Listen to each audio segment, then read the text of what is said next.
Jama' artinya menggabungkan dua hal dikerjakan dalam satu waktu. Contoh, sebentar lagi kita akan sholat zuhur. Setelah zuhur ada waktu asar. Maka ada jama' menggabungkan zuhur dengan asar. Jika saya gabungkan asar ke zuhur, dikerjakan di waktu zuhur, maka diawalkan. Dalam bahasa Arab, awal itu takdim, didahulukan. Maka jama' takdim. Jika saya ingin kerjakan zuhurnya di asar karena pertimbangan tertentu, maka diakhirkan. Jama'nya disebut jama' takhir. Sampai sini dulu, jelas dipahami?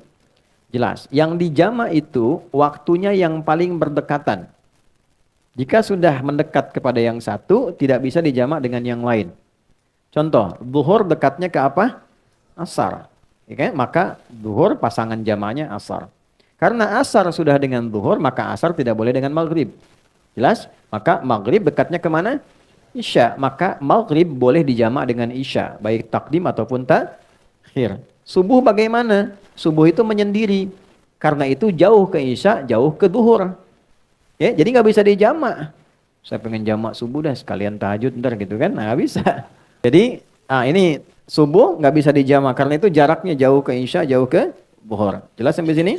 Baik. Untuk kondisi menjama' ini ada dua kondisi. Satu kondisi yang disebut masafah, jarak yang terjadi dalam perjalanan.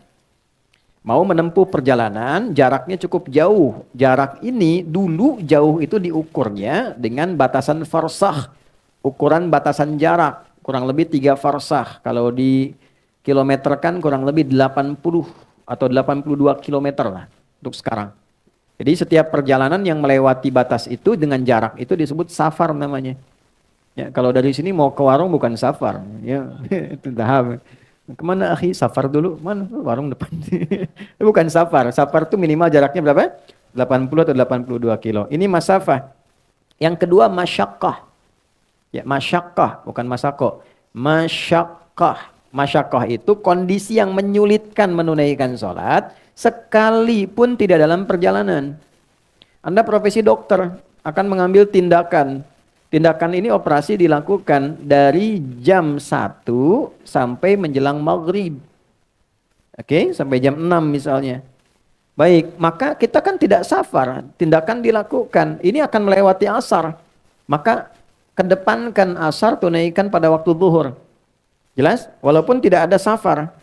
Ya, tidak boleh nanti misalnya saya pamit dulu nih waktu operasi. Begitu dibuka, jantung dibuka, Allahu Akbar. Bentar ya, adzan dulu, salat dulu, ntar balik lagi. Nah, itu nggak boleh.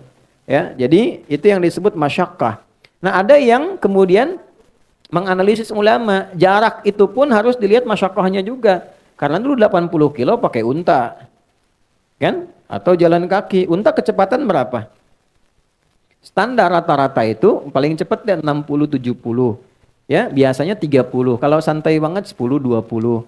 Gitu kan? Nah, nyampainya kapan? Antum dari sini mau ke Bandung pakai unta. Gitu kan? Nyampainya kapan?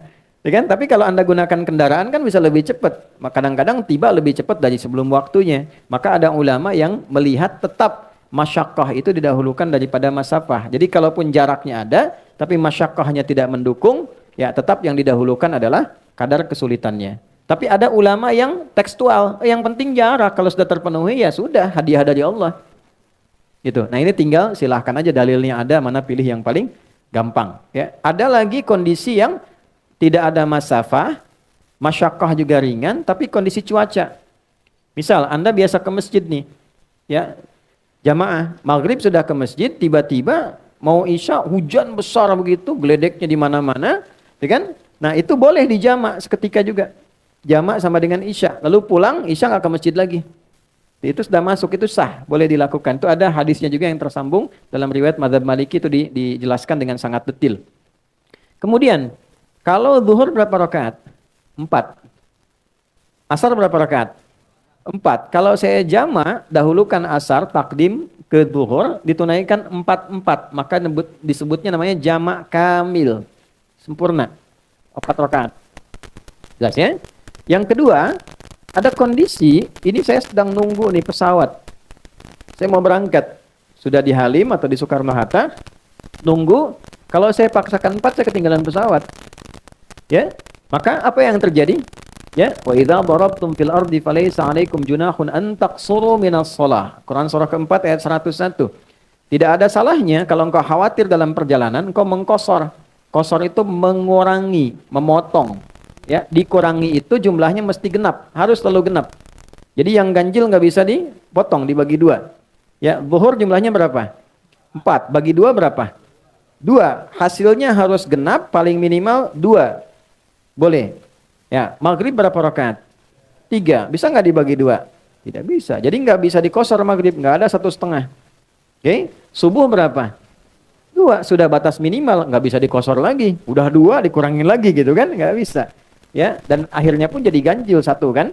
Maka jumlahnya yang bisa dikosor cuma 3 waktu. Zuhur, asar, dan isya.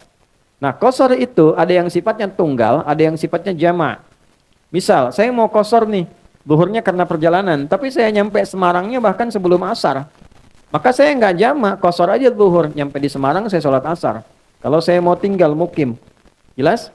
Nah, tapi kalau saya kondisinya memang di sana juga kegiatan, aktivitas, maka saya kerjakan sudah berangkat ke bandara, saya kosor, saya jamak dan kosor. Gabungkan asar ke zuhur, masing-masing tunaikan 2 rakaat.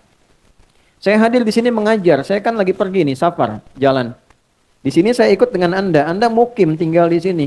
Maka zuhur saya jadi imam misalnya, saya tunaikan zuhur 4 rakaat, saya kosor asarnya 2. Itu namanya jamak, kamil, dan kosor. Ya, kamilnya untuk yang zuhur, kosornya untuk yang asar. Paham sampai sini? Paham ya?